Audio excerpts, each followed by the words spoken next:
आप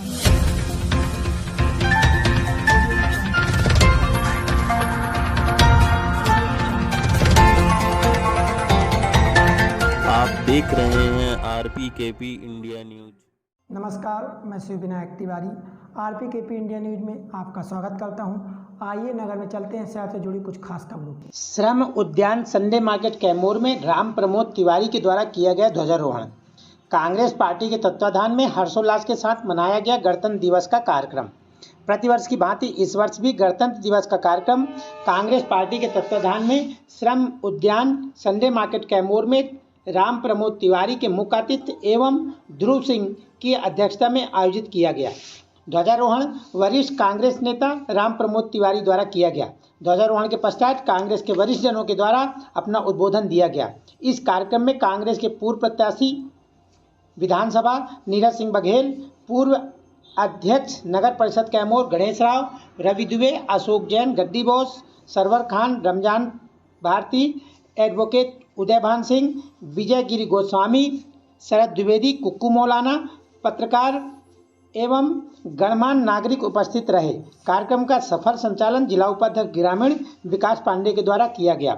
report Santosh Prasad Tiwari, RPKP India news Kaimur. माता की तिरंगे झंडे की तिरंगे झंडे की गणतंत्र दिवस अमर रहे, गणतंत्र दिवस अमर रहे। आज के गणतंत्र दिवस समारोह कार्यक्रम के अध्यक्ष श्री ध्रुव सिंह जी, कार्यक्रम के मुख्य अतिथि श्री राम प्रमोद तिवारी जी, कैमूर सीमेंट खदान कर्मचारी संघ के अध्यक्ष श्री गणेश राव जी,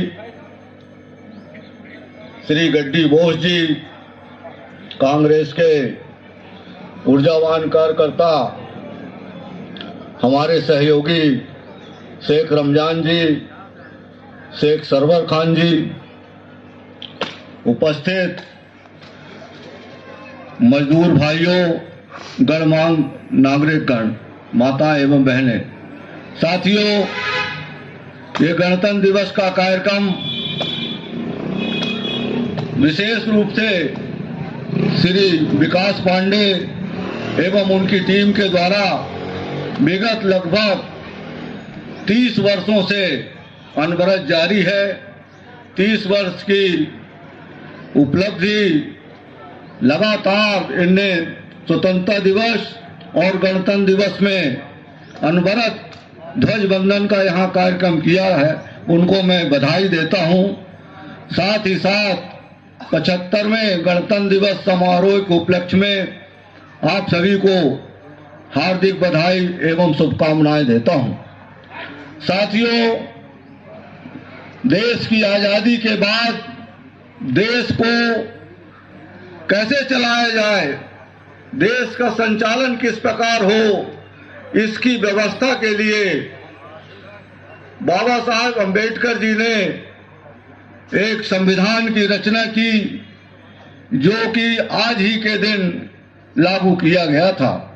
इसीलिए इसे गणतंत्र दिवस के रूप में पूरे देश में मनाया जाता है। हमारे संविधान में हर बात के लिए एक व्यवस्था बनाई गई है, हर कार्य के लिए एक अनुच्छेद का निर्माण किया गया है और उसी के चलते हमारा ये देश विगत 75 सालों से इसी संविधान की मूल भावना को ध्यान में रखकर संचालित किया जाता रहा है। लेकिन विगत 10 वर्षों से ऐसा लग रहा है, और हमको आपको सभी लोगों को ये अनुभव है, हम आप सभी समाचार देखते हैं, टीवी देखते हैं, विभिन्न चैनलों के माध्यम से, इंटरनेट के माध्यम से हमको सबको जानकारी होती है कि हमारे देश में वर्तमान में जो सरकार है वो गणतंत्र को समाप्त करने की ओर लगातार अग्रसर होते जा रही है। हमारा लोकतंत्र लगातार खतरे में पड़ता जा रहा है। हमारे यहाँ जो भी कार्यक्रम सरकार आयोजित कर रही है, इस देश में लोकतंत्र और संविधान की अनुच्छेदों के विपरीत कार्य कर रही है। ये स्थिति एक बहुत ही खतरनाक स्थिति है। किसी भी देश के लिए उसके संविधान की नींव को कमजोर करना, और इस देश में मैं तो ये कहना चाहूंगा कि लोकतंत्र को खत्म करके इस देश में शासन तंत्र, राजाओं का जो शासन हो गया था उससे भी बदतर शासन स्थापित होने जा रहा है। इसके लिए हमको आपको जोर से बोलो भाई, बोलो भारत माता की, भारत माता की, वंदे वंदे। आज गणतंत्र दिवस के अवसर पर आयोजित कार्यक्रम में मुख्य अतिथि के रूप में विराजमान परम आदरणीय राम प्रबोध तिवारी जी, कार्यक्रम की अध्यक्षता कर रहे वरिष्ठ कांग्रेस नेता ध्रुव सिंह जी, कार्यक्रम में उपस्थित पूर्व पार्षद एवं वरिष्ठ कांग्रेस के नेता रविशंकर दुबे जी, भाई रमजान जी, कांग्रेस के नेता भाई सरवर खान जी, भाई गड्डी बोस जी,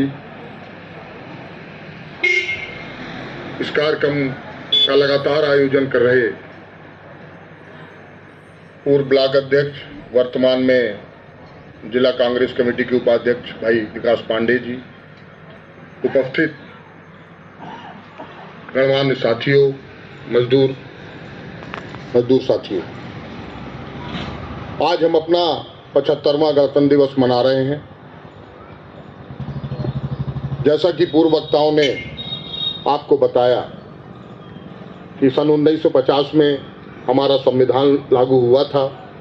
स्वतंत्रता के बाद इस दिन ही हमें शक्तियां और अधिकार प्राप्त हुए थे, जिससे हमारे पूरे देश का संचालन होता है। हम सभी मिलकर इस धर्मनिरपेक्ष राज्य में, इस देश के लिए काम करते हैं।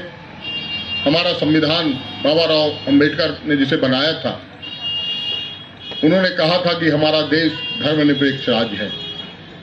यहाँ सभी वर्ग के लोगों को समानता का अधिकार है और सभी लोग आपस में मिलजुल कर भाईचारे के साथ मिलकर काम करते हैं। लेकिन विगत वर्षों से कुछ ऐसा माहौल बना है कि लोगों को किसी न किसी रूप से अलग करने की एक घरमांद साजिश चल रही है, जिसका हमें सब लोगों को बड़ी चिंता करनी चाहिए, ध्यान करना चाहिए, क्योंकि हमारा देश सभी लोगों से मिलकर बना है और हम एक वर्ग को लेकर, एक धर्म को लेकर बात नहीं कर सकते। जब हमारे यहाँ पंडित जी अपनी पूजा करते हैं तो मुसलमान भी अपनी इबादत करता है, क्रिश्चियन भी अपने चर्च में वो भी अपनी पूजा करता है। तो हम सब मिलकर एक दूसरे के साथ सभी धर्मों में, सभी त्योहारों में एक साथ, और ये राष्ट्रीय त्योहार है आज हमारा। और राष्ट्रीय त्योहार इसलिए मनाए जाते हैं कि हमको भान हो कि हम आज स्वतंत्र देश के नागरिक हैं और हमें कौन सी शक्तियां प्राप्त हैं जिसके तहत हम अपने अधिकारों को ले सकते हैं। आज हमारा ये औद्योगिक नगर, जहां मजदूरों के माध्यम से ही इस नगर का संचालन होता है, जब मजदूर अपने श्रम की कमाई से यहाँ सीमेंट का उत्पादन करता है, सीट का उत्पादन करता है, तब यहाँ के व्यापारियों का परिवार भी चलता है। अन्य लोग, उनसे जुड़े हुए लोग अपने व्यवसाय करके इस काम को आगे बढ़ाते हैं और यह कैमोर हमारा सभी वर्ग के लोगों को साथ में लेके काम करता है। लेकिन धीरे धीरे ऐसी परिस्थितियों का निर्माण हो रहा है, ऐसी परिस्थितियां आई हैं कि हमारे उद्योगों में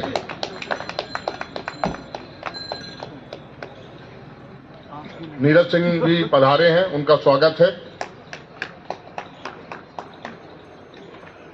सिंगौड़ी ब्लॉक के अध्यक्ष भाई शरद द्विवेदी जी का स्वागत है। अधिवक्ता संघ के अध्यक्ष उदय भान जी का भी स्वागत है।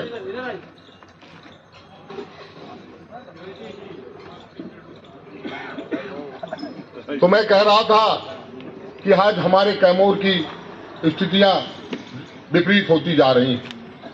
यहाँ परमानेंट मजदूरों की संख्या लगातार कम हो रही है, ना के बराबर हो रही है। ठेकेदारी मजदूरों के माध्यम से प्लांट चलाने का काम हो रहा है और उनको उनके अधिकार नहीं मिल रहे हैं। आज जिस जगह परमानेंट व्यक्ति को जो वेतन मिलता था उससे आधे से भी कम वेतन में काम कराया जा रहा है, जो हमारे संविधान के को चुनौती दे रहा है। हमारे संविधान में ये कहा गया है कि हमें समानता का अधिकार प्राप्त। अभी हमारे संघ ने लगातार इस बात को उठाया है। विकास पांडे जी, आज ये पुनीत पर्व है, भारत के लिए नहीं, भारत के निवासियों में आज खुशी का माहौल है। गणतंत्र दिवस का दिन है। हमारा आज तंत्र जो बना है, हमारी जनता का तंत्र है। मैं आज इस पर्व पे सभी को हार्दिक शुभकामनाएं देता हूं। हमारे जो आज अध्यक्षता कर रहे हैं राम प्रमोद जी, हम लोगों को बचपन में खिलाए हैं, मुख्य अतिथि, तो मैं आपको प्रणाम करता हूं। इनने मुझे बचपन से देखा है, हमारे गांव के हैं और आप लोगों के बीच में भी काम किया है, तो आप भली भांति परिचित है। और ध्रुव भैया कट्टर कांग्रेसी मुझसे एक दिन कह रहे हैं कि दादा, मतलब एक भावुक अपील थी कि जब जाऊं तो मुझे कांग्रेस के झंडे में ले जाना। तो मैं उनको भी प्रणाम करता हूं। अधिवक्ता संघ के अध्यक्ष हमारे बड़े सबके हमारे मार्गदर्शक उदयभान सिंह जी, रमजान भाई जी, सरवर भाई, गट्टी बोस, कल गट्टी बोस की चर्चा हो रही थी, हम लोग रात को मीटिंग में बैठे थे तो आपकी बड़ी चर्चा हो रही थी।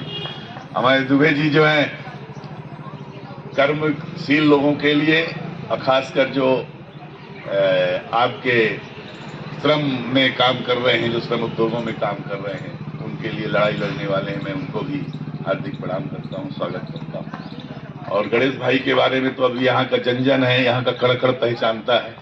कब का लंबा संघर्ष रहा छात्र जीवन से आज तक, बीच में हमसे बिछड़े फिर मिले, तो वो समागम बड़ा हमको आत्मीय विभोर करता है और हमको भी बड़ा अच्छा लगता है, क्योंकि हम यूथ कांग्रेस में जब रहे तो भोपाल में अर्जुन सिंह जी के साथ ही रहे हैं, ये भी हम लोग उसी टीम में रहे हैं। तो हमारे ब्लॉक अध्यक्ष लगातार हमारे साथ बिल्कुल राम भरत की जोड़ी जैसे हम लोग चल रहे हैं। जो भी संघर्ष है, जो भी हमारे साथ आगे बढ़ने का, क्षेत्र को आगे बढ़ाने का, हमारे ब्लॉक अध्यक्ष सिंगौड़ी के शरद द्विवेदी जी आए हैं, मैं उनका भी दिल से स्वागत करता हूँ। विकास पांडे की एक बार खबर सुनी थी कि संवेदनशीलता की, मेरे छोटे भाई के दोस्त थे ये ज्यादा, बाद में उसने शिफ्ट करके मुझे दे गया, ये हीरा को आप रख लो, है ना। नहीं तो मैं वही बता रहा हूँ कि मुझे एक ने बताया था कि एक घटना घटी थी, तो विकास पांडे जी ने अपना शर्ट उतारा और उस आंदोलन को उन्हें ऐसा अंजाम पहुंचाया और अपना शर्ट उतार के डीजल डरा के उसको आग लगा दिए, क्योंकि संवेदनशीलता की बात थी, नहीं बर्दाश्त कर सकते थे अन्याय। तो वो आज भी उनका अनवरत चल रहा है। इस ग्राउंड में मुझे 14 से बल्कि 13 से लगातार बुलाते हैं, और ना बुलाते हैं तब भी ये मेरा है, वो ना भी बुलाए तो भी मेरा है। मेरा तो वैसे ही आता रहता हूँ, कहीं भी रहूँ। पिछली बार नहीं आना हो पा रहा था, फिर भी मैं कैसे बहुत बाहर था, फिर हवाई जहाज पकड़ा, मैंने कहा कुछ भी हो, यदि लघु उद्योग, हम इसको लघु भारत कहते हैं, ये उद्योग के कारण ये लघु भारत का आगम है उस ये पार्क जो है, तो इसमें आने में मुझे हार्दिक खुशी होती है। और ये बात जरूर है, इसमें जो एक केंद्र है, उत्तर प्रदेश से बहुत प्रधानमंत्री बने, ऐसे ही यदि आप कहें तो रीवा है बुद्धिजीवियों का शहर, और मैं अपने क्षेत्र में मानता हूं कि इसमें अटक से कटक तक, कश्मीर से कन्याकुमारी तक के लोग निवास करते हैं, तो केवल आपके कैमूर में करते हैं। यहाँ की धरती भी बड़ी पुण्य है और पावन है, जिसको भी मैं प्रणाम करता हूँ। और आप लोगों का जो श्रम देते हैं, पूरे विश्व में आपका माल जाता है, पूरे विश्व में आपके श्रम का सम्मान होता है। जिसकी लड़ाई लड़ रहे हैं, गणेश भाई ने बहुत बातें बताई हैं कि किस तरह श्रम के द्वारा, और अभी का जो शासन आया है किस तरह कि यूनियनों को खत्म करने का सिलसिला चला है, वो यहाँ से भी शुरू है और देश के प्रधानमंत्री का शुरू है। गणतंत्र को संविधान को छीण कर देना, संविधान की व्यवस्थाओं को भंग कर देना, ये पहली बार परिपाटी शुरू हुई है। इस बड़ी सोचनीय विषय है गणेश भाई, आप कह रहे हो। आज आप यूनियन नहीं बना सकते, अपने हक की बात नहीं कर सकते। मैनेजमेंट चाहे तो आपको जितना भी जो भी प्रताड़ित कर सकता हो, आपको स्वयं लड़ना है, क्योंकि जब यूनियनें खत्म हो जाएंगी, जब समूह खत्म हो जाएगा, तो आप कैसे लड़ाई लड़ पाओगे? अकेला आदमी नहीं लड़ सकता। क्योंकि भारत की लड़ाई में भी जब देखा है तो कल ही मैं एक सुन रहा था कि एक होता है कि मेरी आत्मीयता आपसे मेरा अपनापन कैसे बढ़ेगा। यदि मैं बड़ी हवाई जहाज से आऊंगा, मैं बहुत 10-10 लाख के सूट पहनूंगा और जनता बिना कपड़े के रहे, भूखी रहे, और मैं मालपुआ खाऊंगा, तो मेरा आपसे संबंध कैसे बन पाएगा? अपनापन जब ही हो सकता है जब आप पे मेरी भी कहीं बराबरी हो, चाहे विचारों की बराबरी हो, चाहे समाज की बराबरी हो, चाहे काम की बराबरी हो, पर ये बराबरी हमको दिखना चाहिए। जैसा कि गांधी जी ने किया कि भाई वो बैरिस्टर थे, विदेश जाके पढ़ के आना, बैरिस्ट्री करके आना आसान बात नहीं थी। अफ्रीका की लड़ाई उनने एक संवेदनशीलता दिखाई, और कांग्रेस पार्टी के जो भी पदाधिकारी हैं, मैं पक्का मानता हूं कि अति संवेदनशील होते हैं मुद्दों को लेके। भले जनता आए साथ ना आए, पर वो जहां खड़े होते हैं, चाहे पान के टपरे में खड़े हों, चाहे होटल में हो, चाहे घर के कमरे में हो, पर वो दुखित होते हैं इन व्यवस्थाओं को लेके। जब संविधान के हनन की बात होती है तो हर कांग्रेसी दुखी हो रहा है और वो चर्चा कर रहा है। जब श्रम के बलात् कब्जा किया जा रहा है, आपका श्रम का दुरुपयोग करा जा रहा है, आपके श्रम का पारिश्रमिक नहीं दिया जा रहा है, तब वो एक जनसेवक है, प्रतिनिधि है, वह शासक नहीं हो सकता, वह राजतंत्र लागू नहीं कर सकता। इसी की लड़ाई जो आज नीरज दादा ने यहाँ पर बात कही, यही कांग्रेस करती आई है पूरे देश में, कि ये व्यवस्था बिल्कुल अलग है। ये समाज में एक प्रतिनिधि, एक सहयोगी, एक सेवक का चयन होता है, न कि शासक का और न किसी बलशाली व्यक्ति का। मित्रों, कार्यक्रम में उपस्थित हुए सब हमारे मित्र और कार्यक्रम में हमेशा से सदैव से सहयोगी और अच्छी भूमिका निभाने वाले हमारे शकील भाई, स्वागत है। संतोष चौहान जी, आप सभी का स्वागत है। बस मैं अतिथिगणों से एक निवेदन करूंगा छोटा सा, मोहन भाई की 4 लाइन भर वो जो गाते हैं वो आ जाए, जल्दी से आइए, फिर इसके बाद हम